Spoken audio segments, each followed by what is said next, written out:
हनुमान संत के पधारने से वह घर भी मंदिर बन गया। रावण के घर को भी उन्होंने मंदिर बना दिया।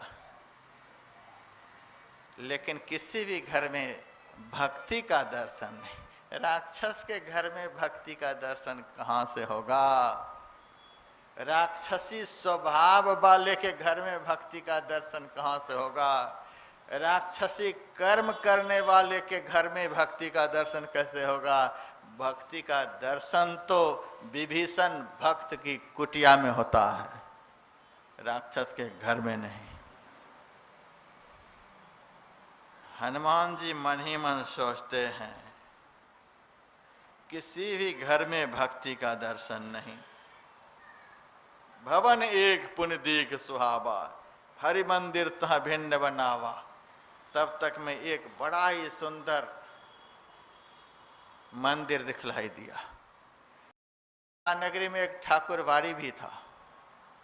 उस ठाकुरवाड़ी के पुजारी विभीषण जी थे।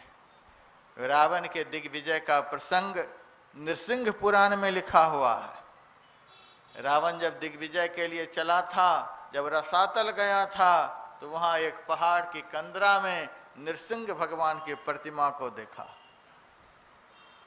उस प्रतिमा के मस्तिष्क में उन्होंने पढ़ा, जो इस मूर्ति को रखेगा वहां से लक्ष्मी कहीं नहीं जाएगी, वहां लक्ष्मी का निवास होगा। रावण ने सोचा ये तो हमारे दुश्मन की मूर्ति है, लेकिन बड़ा भारी करामात भी है इस मूर्ति में। जहां ये मूर्ति रहेगी वहां लक्ष्मी का निवास, हमें तो लक्ष्मी ही चाहिए। लेकिन बहुत बड़ा ज्ञानी भक्त था रावण। उनके मन में हुआ इस मूर्ति के रहने से लक्ष्मी का निवास होगा, लेकिन है तो यह मूर्ति हमारे दुश्मन की, हम तो इसकी पूजा नहीं करेंगे। मंदिर में मूर्ति की प्रतिष्ठापन नहीं हो कोई पाप नहीं, लेकिन मूर्ति का प्रतिष्ठापन होने के बाद यदि उस मूर्ति का शास्त्रानुकूल पूजन निरंतर नहीं हो तो महापाप होता है। यदि मूर्ति की प्रतिष्ठा मंदिर में हो तो उस मूर्ति की समय पर भोग लगनी चाहिए, समय पर आरती होनी चाहिए, समय पर भजन कीर्तन वहां होना चाहिए, समय पर उस मूर्ति की सब तरह से सेवा होनी चाहिए, तब वहां लक्ष्मी का निवास होता है। मूर्ति लगा करके यदि कुछ भी कर्म नहीं हो तो उस मूर्ति के रहने से दरिद्रा का निवास हो जाता है। इसीलिए मुझे यहां मंदिर को देख करके बड़ी खुशी होती है। इतना भजन कीर्तन पूजा आरती समय से होती ही रहती है। इसीलिए यहां के सारे भक्तों के घर में लक्ष्मी का निवास है। उसी के फलस्वरूप इतना बड़ा बड़ा कार्यक्रम इन भक्तों के द्वारा यहां होते रहता है। समय पर मूर्ति की पूजा का यह फल है। उनके मन में हुआ पूजा नहीं करेंगे तो मूर्ति शाप दे देगी, धन तो हमको चाहिए ही, पूजा हम करेंगे नहीं, अब क्या करें। तब उनके दिमाग में आया, अरे मेरा तो दुश्मन जरूर है, लेकिन मेरा छोटा भाई जो विभीषण है उसका तो ये भगवान जरूर है। चलो यह मूर्ति ले जा करके विभीषण को सौंप देते हैं, पूजा करेगा वो, धन आएगा हमारे घर में। ऐसा ही काम करते हैं। इसीलिए तुलसीदास जी महाराज ने लिखा है, हरि मंदिर तह भिन्न बनावा। हरि मंदिर, लंका चले सुमिर नर हरि। लंका नगरी के भगवान का नाम नृसिंह था, इसीलिए लंका चले सुमिरी नरहरि। नरहरि कहते नृसिंह भगवान को। नृसिंह भगवान का स्मरण कर हम आपकी नगरी में प्रवेश कर रहे हैं, ऐसा स्मरण करके चले हैं। तो वही नृसिंह पुराण में लिखा हुआ है, नृसिंह भगवान का प्रतिष्ठापन हुआ है। और उस मंदिर के पुजारी थे विभीषण जी। मन में हुआ मंदिर तो यहां है, लेकिन यह मायावी मंदिर है कि क्या है पता नहीं। रामायुध अंकित गृह शोभा वर्णिंजाय नव तुलसिका वृंदता देख रस कपिराय। मंदिर के पास गए, पुजारी है कि नहीं है। विप्र रूप धरि बचन सुनाए। ब्राह्मण का रूप धारण किया हनुमान जी ने और पुकार लगाई। ब्राह्मण का रूप इसीलिए धारण किया, यदि राक्षस होगा तो ब्राह्मण का सम्मान नहीं करेगा, और यदि सही में संत होगा, भगवान का भक्त होगा, तो ब्राह्मण का आदर करेगा। इसीलिए ब्राह्मण का रूप राक्षस की नगरी में धारण किया। जैसे वचन सुनाए, राम राम तहि सुमिरन कीन्हा, हृदय हर्ष कपि सज्जन चीन्हा। हनुमान जी के मन में विश्वास हो गया, मुझे देखकर यह राम राम नहीं कर रहा है।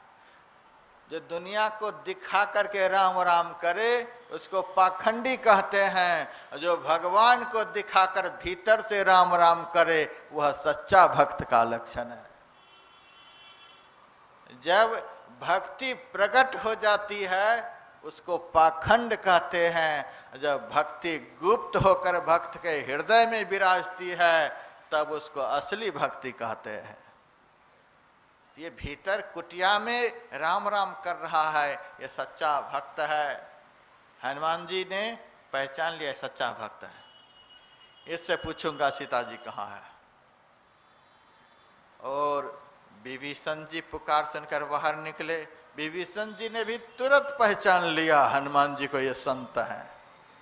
ये ब्रह्म मुहूर्त में हमारी कुटिया के सामने हमें जगाने वाले, ब्रह्म मुहूर्त में राक्षस को जगाने वाले कोई मनुष्य नहीं हो सकता है, कोई संत ही हो सकते हैं। सोए हुए जीव को जगाने का काम मनुष्य नहीं कर सकता, यह कोई संत ही कर सकते हैं। इक्को सतगुरु जागता, घोर जग सूता मोह पाया। जीव को जगाने का काम संत का है। ये सुबह सुबह हमको जगाने के लिए आए हैं, ये संत हैं। बड़े प्यार के साथ विभीषण ने कहा, अब मोहि भाव भरोसा हनुमंता, बिनु हरि कृपा मिलहि नहीं संता। अब मुझे विश्वास हो गया हमें राम के दर्शन होंगे, मेरे ऊपर राम की कृपा है। हनुमान जी ने कहा, कैसे विश्वास हुआ? आपका दर्शन हुआ। संत का दर्शन तभी होता है जब राम की कृपा हो जाती है। राम जिनके ऊपर कृपा करते हैं पहले संत को भेजते हैं, और जब संत की कृपा होती है तब भगवंत मिलते हैं। विश्वास हो गया और 15 दिन के भीतर विभीषण को हनुमान जी ने राम का दर्शन करा दिया है। हनुमान जी ने कहा, हम सीता जी का दर्शन करना चाहते हैं। विभीषण ने जुगुत विभीषण सकल सुनाई, चले पवन सुध विदा कराई। अशोक वाटिका में सीता जी हैं, आप जाइए, गुप्त रूप से जाइएगा। 10,000 राक्षसियां सीता जी के पहरे में रहती हैं, देख लेगी तो शोर मच जाएगा। शोर मचा करके सीता का दर्शन नहीं कर पाओगे। सीता का दर्शन करने के लिए तो बड़ा गुप्त होना पड़ता है, गुप्त होना पड़ता है, अपने को छिपाना पड़ता है, अपने सारे सद्गुणों को छिपाना पड़ता है, तब भक्ति का दर्शन होता है। हम बहुत बड़े भक्त हैं, बहुत दानी हैं, बहुत यज्ञ करते हैं, बहुत व्रत उपवास करते हैं, जब ज्यादा प्रकट करेंगे तो पाखंड का दर्शन होगा, भक्ति का दर्शन नहीं होगा। हनुमान जी गुप्त होकर अशोक वाटिका में, जिस पेड़ के नीचे सीता जी बैठी हुई हैं, बहुत छोटा सा मच्छर बनकर पेड़ के ओट में छिप गए। उसी समय रावण आया है, बहुत डराया धमकाया सीता जी को और कह दिया, 1 महीने के अंदर यदि तू हमारी बात को नहीं मान लेती है तो इसी तलवार से तुम्हारा सिर काट लूंगा। इतना कह सुन करके रावण चला गया अपना घर। सीता जी रो रही हैं, 1 महीना में यदि भगवान नहीं आए तो पापी मार डालेगा।